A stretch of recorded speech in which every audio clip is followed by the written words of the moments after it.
Chcela by ste na záver divákom niečo odkázať?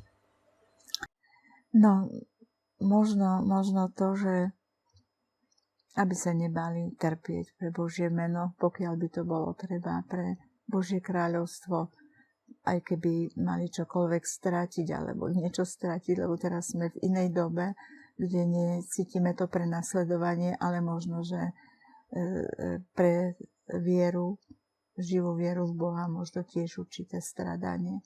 Aby som chcela povzbudiť všetkých, ktorí niečím takým ešte prechádzajú alebo zakúšajú, že to stojí za to. A keď sa pozriem spätne dozadu, tak vlastne neviem, o čo sme prišli.